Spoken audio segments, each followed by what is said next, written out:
Hello friends, मैं सुन चतुर्वेदी आपका स्वागत करता हूं अपने इस यूट्यूब चैनल पर। आज हम आपके सामने कुछ बेहद इंपॉर्टेंट न्यूज़ लेकर आए हैं, तो चलिए स्टार्ट करते हैं। कोरोना संकट के बीच एक तरफ दुनिया भर में स्वास्थ्य कर्मियों को जहां कोरोना वॉरियर्स के रूप में सम्मानित किया जा रहा है, वहीं दूसरी तरफ उनके साथ मारपीट और हिंसा की घटनाएं भी बढ़ती जा रही हैं। अकेले भारत में अब तक दर्जन भर से अधिक मामले सामने आ चुके हैं।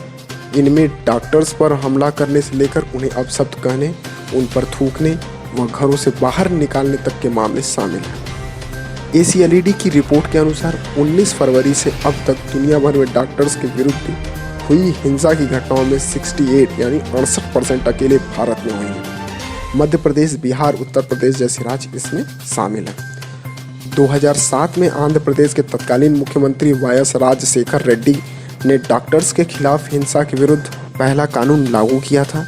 इससे violence against health care professionals and establishment act नाम दिया गया। इसके तहत 3 साल तक की सजा और 50,000 रुपये के जुर्माने का प्रावधान रखा गया। इसके बाद दिल्ली, हरियाणा समेत इसे 23 राज्यों में इसी तरह के विभिन्न कानून लागू किए जा चुके हैं। कहने को डॉक्टर्स की सुरक्षा के लिए देश के 23 राज्यों और 2 केंद्र शासित प्रदेशों में अलग अलग कानून हैं, लेकिन ये पूरी तरह निष्प्रभावी हैं। यह इसलिए क्योंकि आज तक एक भी आरोपी इस कानून के तहत सजा नहीं पा सका है। लॉकडाउन के बाद स्वास्थ्य कर्मियों को हिंसा का सामना करना पड़ रहा है। इंदौर में मेडिकल कर्मियों पर पत्थर बरसाए गए, उन पर थूका गया। मुरादाबाद सहित कई शहरों में ऐसा हुआ। इसके विरोध में इंडियन मेडिकल एसोसिएशन IMA ने 23 अप्रैल को काला दिवस मनाने का ऐलान किया था। डॉक्टरों के विरोध को देखते हुए सरकार ने अधिनियम में बदलाव किए। 22 अप्रैल को केंद्र सरकार ने महामारी अधिनियम 1897 के 123 साल पुराने नियम में संशोधन किया। इसके तहत स्वास्थ्य कर्मियों पर हमला करने वालों को 7 साल की सजा और 5 लाख तक का जुर्माना भुगतान करने का नियम बनाया गया। स्वास्थ्य कर्मी की गाड़ी या क्लिनिक को नुकसान पहुंचाने वालों को संपत्ति के बाजार मूल्य से दोगुनी राशि का भुगतान करना होगा। पुराने कानून में मामले का फैसला आने की कोई सीमा निर्धारित नहीं थी, लेकिन नए कानून में स्वास्थ्य कर्मियों के खिलाफ हुई हिंसा को गैर जमानती अपराध बनाने के साथ ही 30 दिन के भीतर चार्जशीट दाखिल करने का नियम भी जोड़ा गया है।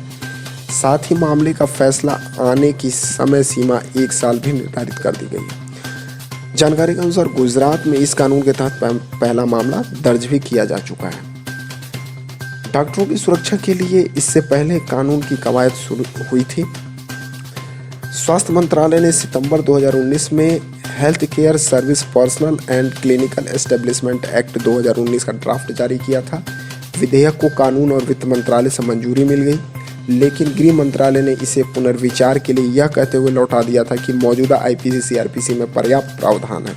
इससे मामला अटक गया था। अब चलिए जानते हैं कि दूसरे देश में क्या स्थिति है। मेडिकल कर्मियों के विरुद्ध हिंसा करने पर क्या नियम है, तो बात करते हैं ब्रिटेन की। इमरजेंसी सर्विसेज में काम करने वाले कर्मचारियों से दुर्व्यवहार करने पर 12 माह तक की सजा का प्रावधान है ब्रिटेन में। अमेरिका में अलग अलग राज्यों में अलग अलग कानून है। दर्जन भर राज्यों में इसे गंभीर अपराध की श्रेणी में रखा गया है। ऑस्ट्रेलिया में सबसे ज़्यादा यहाँ नियम सख्त हैं।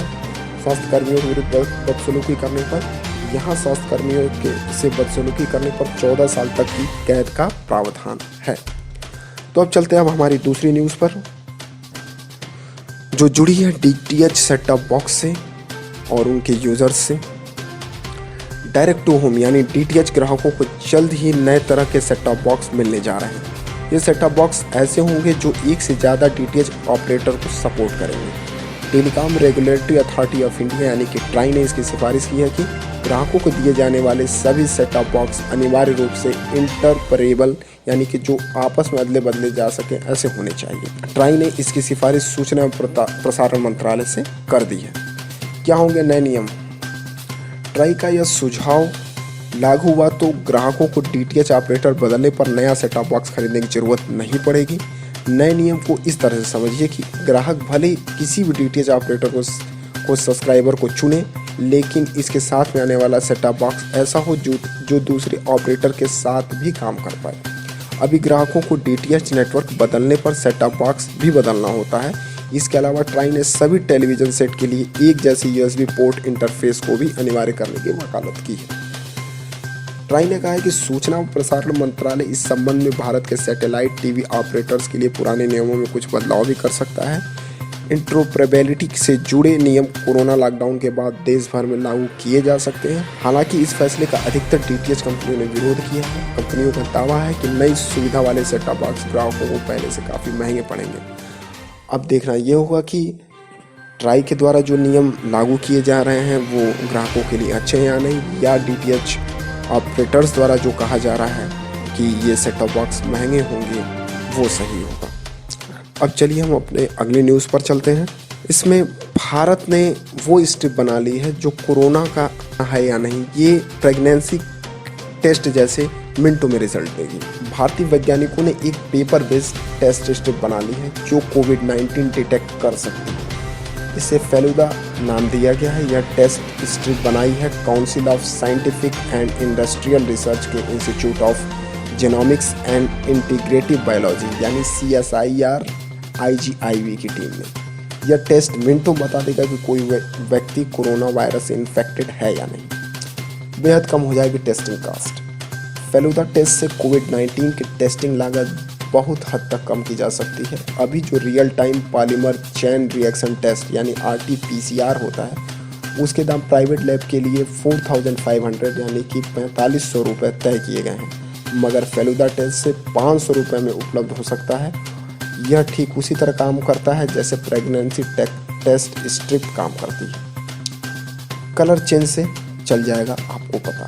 इस तरह की किट्स तैयार करने में आमतौर पर साइंटिस्ट को 2 से 3 साल लगते हैं, मगर भारत दुनिया में उन 3-4 देशों में शामिल है जो इसे बनाने में सबसे आगे है।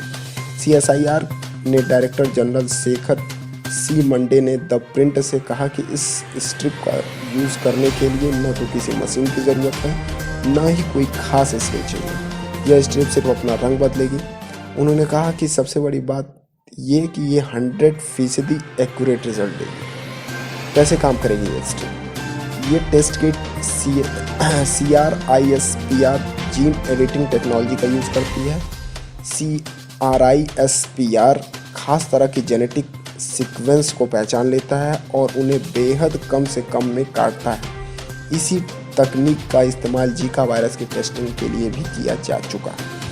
अभी तक भारत में इस टेक्नोलॉजी के आधार पर किसी और लैब में कोई टेस्ट किट नहीं बनाई जा रही पता लगाने में। फिलहाल टीम इस स्ट्रिप की सेंसिटिविटी टेस्ट कर रही है। रेगुलेटरी वैलिडेशन के लिए अप्लाई कर दिया गया है और सब कुछ ठीक रहा तो यह कुछ हफ्तों में टेक्नोलॉजी ट्रांसफ़र हो जाएगा। तो ये रही हमारे कुछ इंपॉर्टेंट न्यूज़ और ऐसे ही इंटरेस्टिंग न्यूज़ के लिए आप हमारे चैनल पर बने रहिए।